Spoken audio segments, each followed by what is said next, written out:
Hello everyone.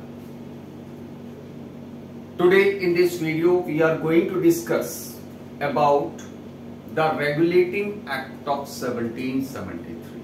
अपने आज के इस वीडियो में हम 1773 के रेगुलेटिंग एक्ट के बारे में पढ़ेंगे।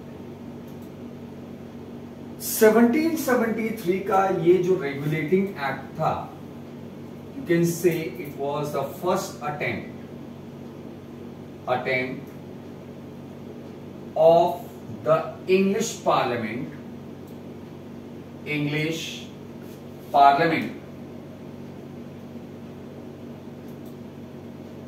to regulate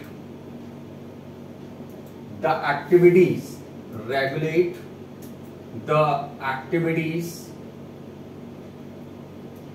or powers of the East India Company,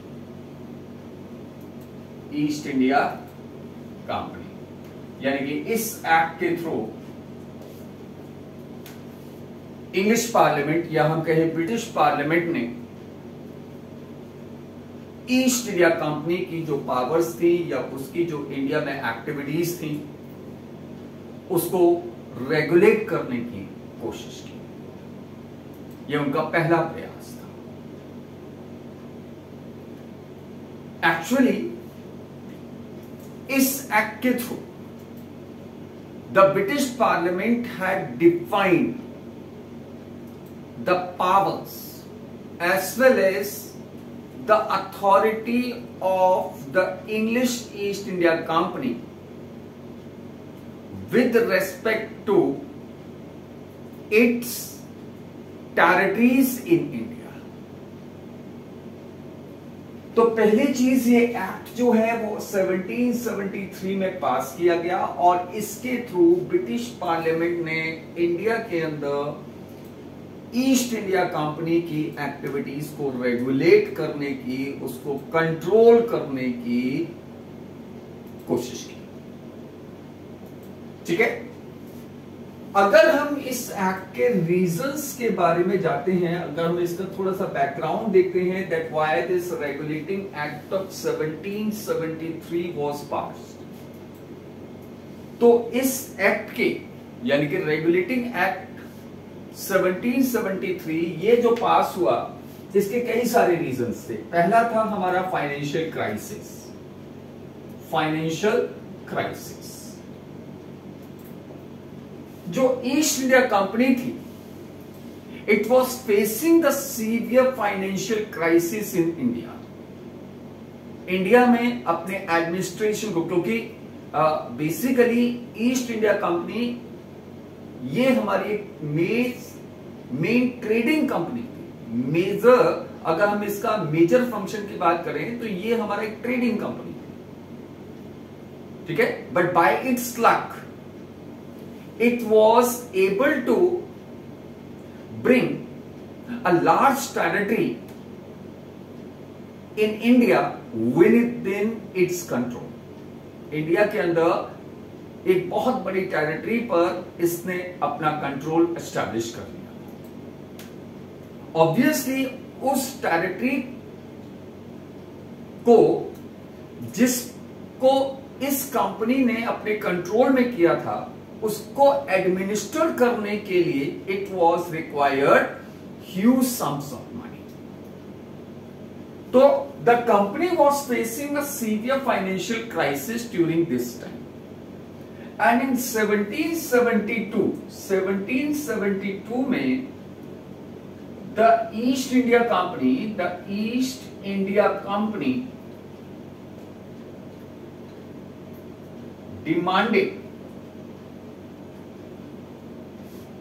demanded for a loan of 1 billion pounds from the British government। इसने ब्रिटिश गवर्नमेंट से 1 बिलियन पाउंड्स के लोन की डिमांड किया। ठीक है, यानी कि इसने ब्रिटिश गवर्नमेंट से कहा कि भाई आप जो है वो हमको 1 बिलियन पाउंड का लोन दे दीजिए। ठीक है, ब्रिटिश गवर्नमेंट ने कहा ठीक है, हम आपको लोन प्रोवाइड कर देते हैं, लेकिन जो कंपनी के जो भी अफेयर्स होंगे they were to be brought under the control of the British parliament, कि भाई आपको लोन जो है वो इस शर्त पे दिया जाएगा कि आपका जो इंडिया में टेरिटरी है उसका जो एडमिनिस्ट्रेशन होगा, उस एडमिनिस्ट्रेशन पर जो भी आपका कंट्रोल है उसको आप पार्लियामेंट के थ्रू रेगुलेट किया जाएगा। ठीक है, दूसरा जो मेजर रीजन था वो क्या था? That was corruption and nepotism among the company's officials। भाई जो कंपनी के जो ऑफिशियल्स थे वो बहुत ज्यादा करप्ट थे। ठीक है, यहां से यानी कि बंगाल से जो भी रेवेन्यू उनका कलेक्शन होता था उसका एक बहुत बड़ा हिस्सा वो अपने प्राइवेट जो ट्रेड होता था उसमें वो इन्वेस्टमेंट कर रहे। ठीक है, नेपोटिज्म बहुत ज्यादा था, तो ये भी हमारा एक मेजर रीजन था जिसकी वजह से हमारा रेगुलेटिंग एक्ट 1773 का पास किया गया। Another major reason that was the system of dual government, system of dual government. Robert Clive ने, यू नो अबाउट दैट, कि रॉबर्ट क्लाइव बंगाल का जो गवर्नर बन गया था after the battle of Plassey 1757 में बैटल ऑफ प्लासी हुआ। ठीक है, और इस रॉबर्ट क्लाइव ने बैटल ऑफ प्लासी के बाद बंगाल में एक सिस्टम इंट्रोड्यूस किया था जिसको हम कहते हैं the system of dual government. Under this system, इस सिस्टम के अंदर क्या था? कंपनी के पास दीवानी पावर्स थे। दीवानी पावर्स का मतलब it had the right for collection of revenue. ठीक है, मुगल एम्परर से, ठीक है, बंगाल का जो नवाब था उससे कंपनी ने बंगाल के अंदर रेवेन्यू कलेक्शन का राइट हासिल कर लिया था। तो it was collecting the revenues. ठीक है, that means it was having the revenue rights, revenue collection rights. ठीक है, बैटल ऑफ प्लासी हुआ, उसके बाद बैटल ऑफ बक्सर हुआ, तो obviously the company had got the right to collect diwan. अब इस सिस्टम के अंदर एक तरफ कंपनी है। ठीक है, कंपनी है, कंपनी के पास क्या है? Right for revenue collection, revenue collection. Company क्या कर रही है? रेवेन्यू का कलेक्शन कर रही है।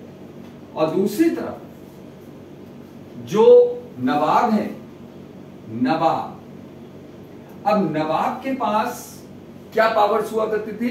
नवाब was given the power to administer the territory,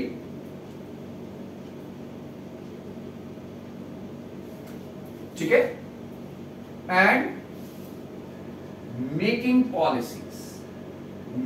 policies for welfare of his people, welfare of his people। यानी कि नवाब को एक तरह से हम कह सकते हैं नवाब वॉज हैविंग द निजामत। तो निजामत की जो पावर्स थी ये किसके पास हुआ करती थी? नवाब के पास। और दीवानी जो पावर्स थी यानी कि रेवेन्यू कलेक्शन का जो राइट था that was with the company. In short, you can say the company was controlling all the revenues without any responsibility. On the other side, the Nawab was bearing all the responsibilities of administration without any revenue. ठीक है? तो ये जो system of dual government था, it was also getting failed. ये system भी हमारा पूरी तरह से, एक तरह से हम कह सकते हैं, फेल हो चुका था. Another major reason that was defeat of the East India Company. East India Company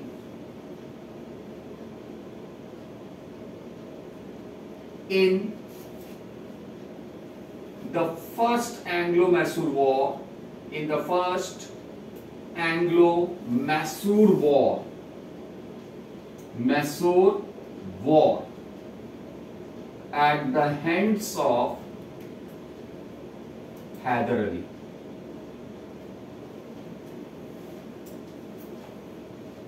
जो फर्स्ट एंग्लो मैसूर वॉर था 1767 से 1769 तक ये लड़ा गया और इसमें हैदर अली ने इंग्लिश ईस्ट इंडिया कंपनी को हरा दिया. ठीक है, that means Hyder Ali emerged victorious.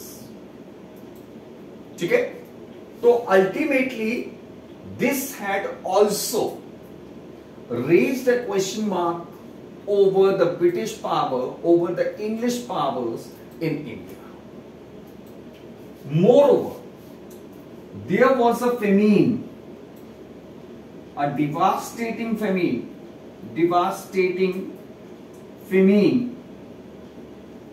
in Bengal in 1770s.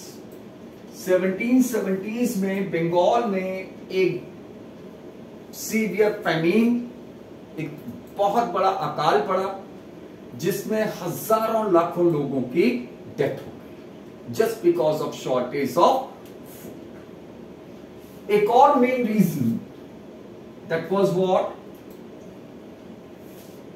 the farmers as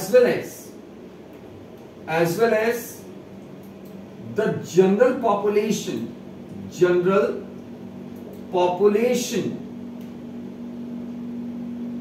in Bengal was suffering. The company did not much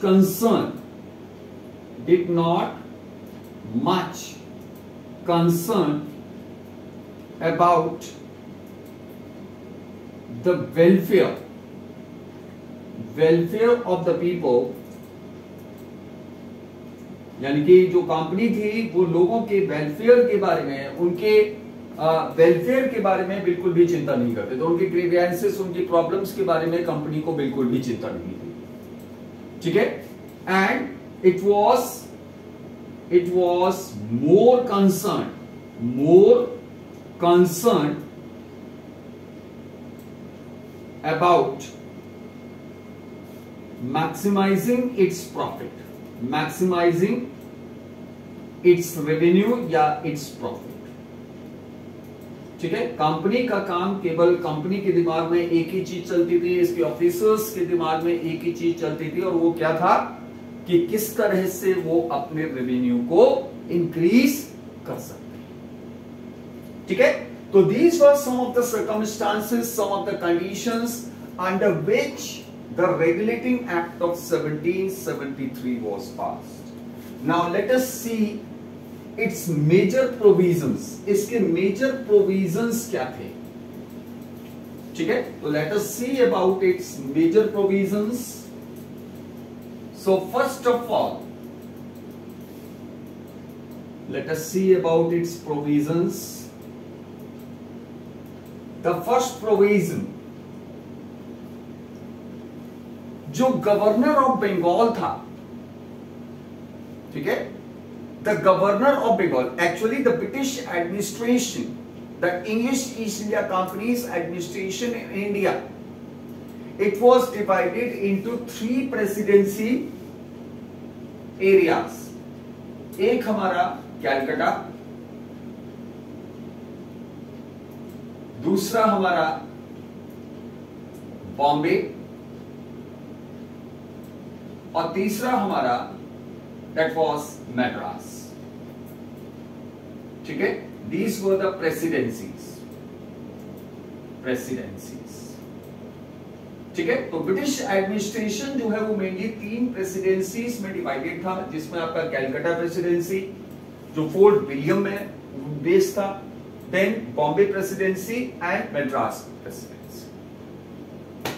इन तीनों ही प्रेसिडेंसीज को लुक आफ्टर करने के लिए गवर्नर होता था, ठीक है. यानी कि there was a governor in Bengal, Bengal presidency का, कैलकाटा प्रेसिडेंसी का, एक बॉम्बे प्रेसिडेंसी का गवर्नर और एक मद्रास प्रेसिडेंसी का गवर्नर, ठीक है. Earlier before 1773 the governors of Bengal, Bombay presidency and Madras presidency, they were all having equal powers, they were at the same level. But after the regulating act of 1773,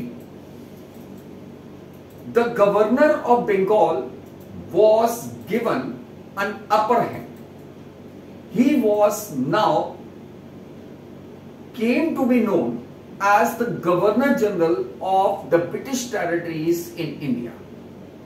वो अब इंडिया के अंदर ब्रिटिश जो टेरिटरीज थी, यानी कि ईस्ट इंडिया कंपनी की जो भी टेरिटरीज थी, उसका वो हेड था, ठीक है. और उसको हेल्प करने के लिए there were appointed 4 member council, जिसको गवर्नर जनरल्स काउंसिल बोला जाता था, ठीक है. So the governor of Bengal, the governor of Bengal presidency, Bengal presidency was made the governor general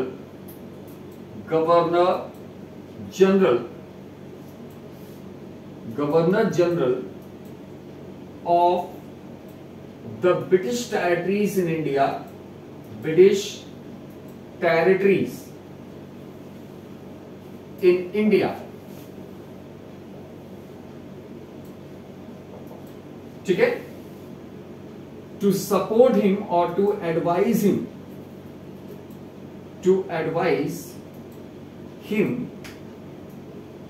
a council or 4 members was appointed, और इस काउंसिल को क्या बोला जाता था? Governor general's council, governor general's council,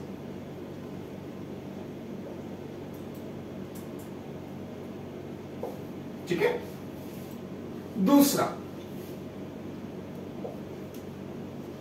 जो बॉम्बे और मद्रास के जो गवर्नर्स थे, they were now made subordinate to the governor of Bengal, या हम कहें governor general of the British territories in India.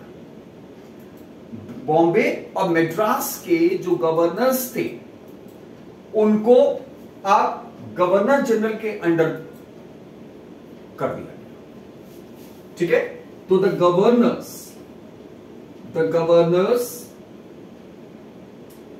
Of Bombay and Madras were brought under control of the governor general,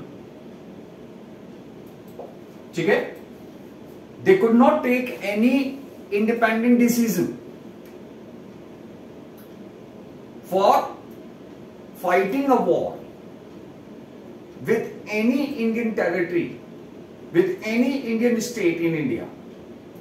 किसी भी इंडियन स्टेट के खिलाफ वो कोई भी वॉर नहीं लड़ सकते थे बिना परमिशन के, किसके? गवर्नर जनरल की परमिशन के, ठीक है। Then thirdly,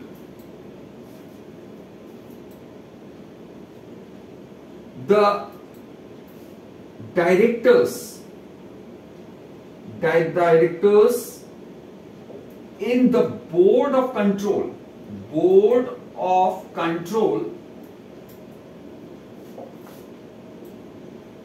of the East India Company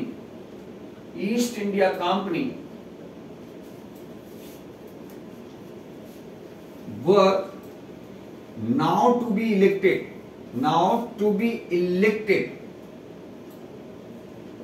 for a period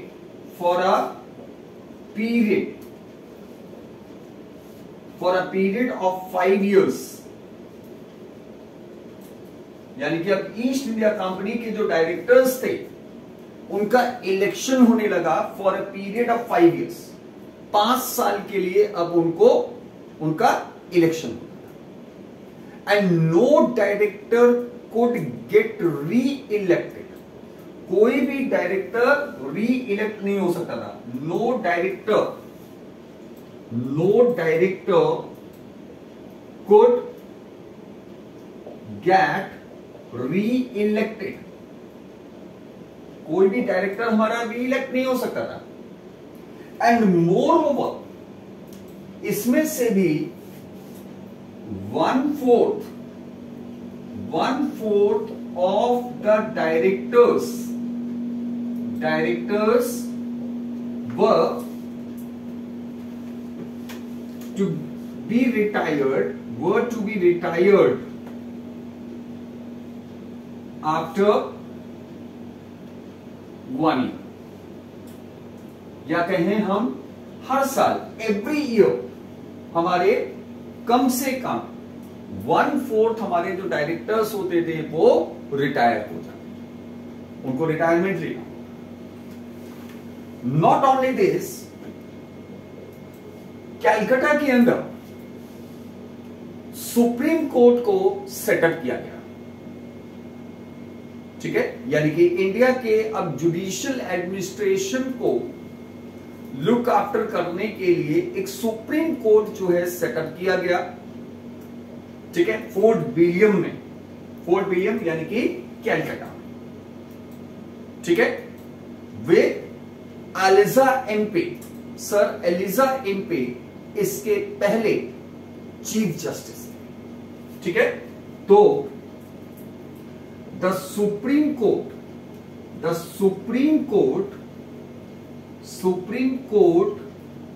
was set up in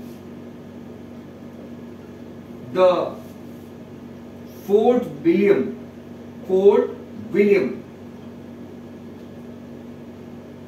with Sir Elijah Impey as its first chief justice, ठीक है। तो एलिजा इम्पे जो हैं वो इसके पहले चीफ जस्टिस बनाए गए। तो ये हमारे कुछ मेजर प्रोविजंस थे इस रेगुलेटिंग एक्ट ऑफ 1773 के। पहला जो गवर्नर था बंगाल प्रेसिडेंसी का, उसको गवर्नर जनरल का स्टेटस दे दिया गया, ठीक है। और उसको एडवाइस करने के लिए या हम कहें उसको हेल्प करने के लिए एक काउंसिल जो है 4 मेंबर्स की या 4 काउंसलर्स की अपॉइंट की गई, ठीक है, जिसको गवर्नर जनरल्स काउंसिल बोला जाता है। Next, governors of Bengal or Madras presidencies, they were brought under control of the Governor General. यानी कि वो आप गवर्नर जनरल की परमिशन के बिना कोई भी इंडिपेंडेंट डिसीजन नहीं ले सकते थे. Specially they could not wage a war against any Indian state without approval of the governor general. Next, the directors of board of control of the East India Company, they were to be elected now, और उनका जो tenure होता था वो maximum 5 years का होता था. कोई भी डायरेक्टर दोबारा से री इलेक्ट नहीं हो सकता था. ठीक है. और हर साल यानी कि एवरी ईयर 1/4 ऑफ इट्स जजेस, 1/4 of its directors were to be retire. जो हमारा कैलकाटा प्रेसिडेंसी थी या हम कहें जो बंगाल जो प्रेसिडेंसी थी, वहां पर सुप्रीम कोर्ट सेटअप किया गया इन द फोर्ट विलियम, जिसके पहले जो चीफ जस्टिस थे वो एलिजा इम्पी थे. इसके जो जजेस होते थे, द जजेस of the supreme court were at that time coming from England. ये रेगुलेटिंग एक्ट 1773 जो था, इसके कुछ कमियां भी थी. ठीक है. So what were the drawbacks कहें हम इसके, या इसके शॉर्ट कमिंग्स कहें, या इसकी लिमिटेशंस कहें. What were the limitations?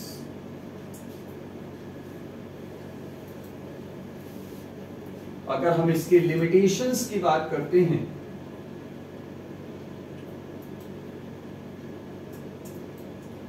तो फर्स्ट ऑफ ऑल जो हमारा गवर्नर जनरल होता था, तो गवर्नर जनरल्स की को पावर्स तो दी गई, लेकिन उसकी जो अपनी काउंसिल थी, जो गवर्नर जनरल की जो काउंसिल होती थी, उसमें उसको वीटो पावर नहीं दी गई थी. ठीक है. तो the governor general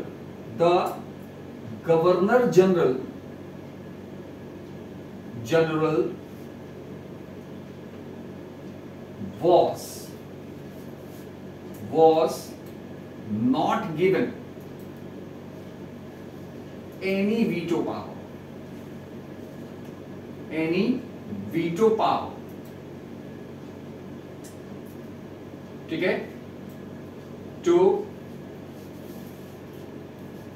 prevent the decisions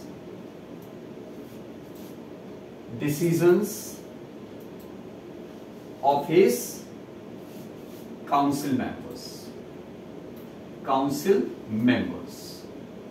यानी कि वो जो है वो अपने काउंसिल मेंबर्स के जो भी डिसीजंस होते थे, उन डिसीजन को प्रिवेंट करने के लिए या उनको ओवररूल करने के लिए उसको किसी भी तरह की कोई भी वीटो पावर नहीं थी.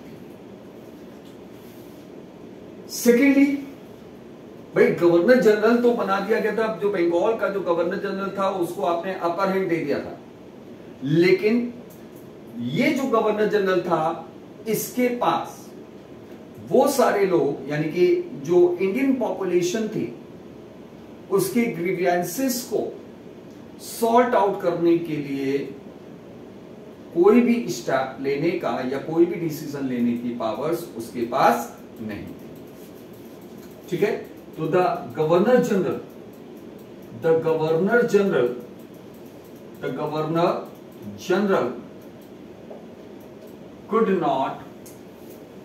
could not address the grievances of the Indians paying revenue. यानी कि वो जो रेवेन्यू पे कर रहे थे, उन इंडियंस की प्रॉब्लम्स को, उनकी ग्रीवेंसेस को सॉल्व करने के लिए उनको यानी कि हम सीधा सीधा कहें जो इंडियंस जो टैक्स पे कर रहे हैं, जो रेवेन्यू पे कर रहे हैं, उनके वेलफेयर के लिए या उनकी भलाई के लिए या उनकी प्रॉब्लम्स जो वो फेस कर रहे थे उन प्रॉब्लम्स को सॉल्व करने के लिए गवर्नर जनरल के पास कोई भी पावर्स नहीं थी। Thirdly, the powers of the supreme court, the powers of the supreme court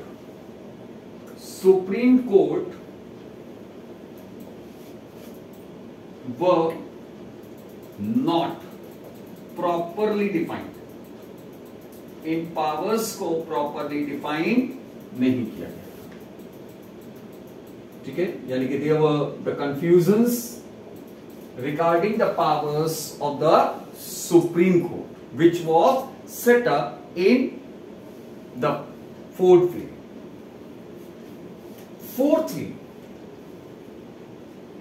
इस एक्ट के थ्रू ब्रिटिश पार्लियामेंट ने इंग्लिश ईस्ट इंडिया कंपनी की जो एक्टिविटीज थी, उसकी जो पावर्स थी, उसको रेगुलेट करने की कोशिश की, लेकिन वो कोई भी ऐसा मैकेनिज्म प्रोवाइड नहीं कर सकी। यानी कि ये एक्ट जो है वो कोई भी ऐसा मैकेनिज्म प्रोवाइड नहीं कर सका जिसके थ्रू कंपनी की पावर्स को रियलिटी में रेगुलेट किया जा सकता। ठीक है, क्योंकि जो भी ब्रिटिश पार्लियामेंट के डिसीजंस होते थे, ठीक है, वो गवर्नर जनरल की काउंसिल की जो रिपोर्ट होती थी उस पर बेस्ड होती। ठीक है, और पार्लियामेंट के पास अपना कोई भी ऐसा सिस्टम इस एक्ट के थ्रू डेवलप करने की बात नहीं की गई थी कि वो उस रिपोर्ट की स्क्रूटनी कर सके, उसको प्रॉपरली एग्जामिन करके ये पता कर सके कि भाई वो रिपोर्ट जो इंडिया से भेजी गई है वो सही है या गलत है। ठीक है, so the British parliament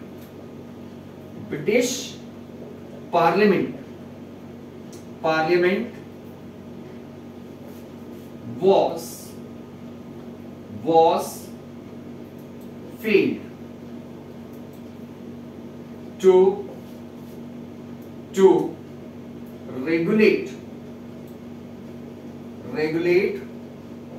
the company's activities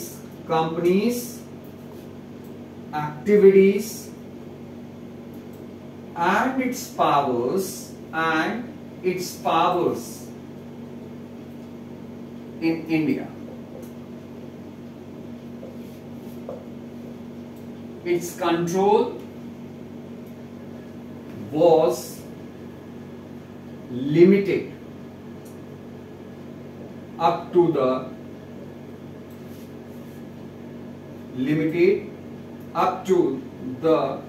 reports sent by the Governor General's Councils, Governor General's Council from India. ठीक है, यानी कि parliament did not develop any mechanism to check it out whether the report was correct or not. So this is what all about the Regulating Act of 1773.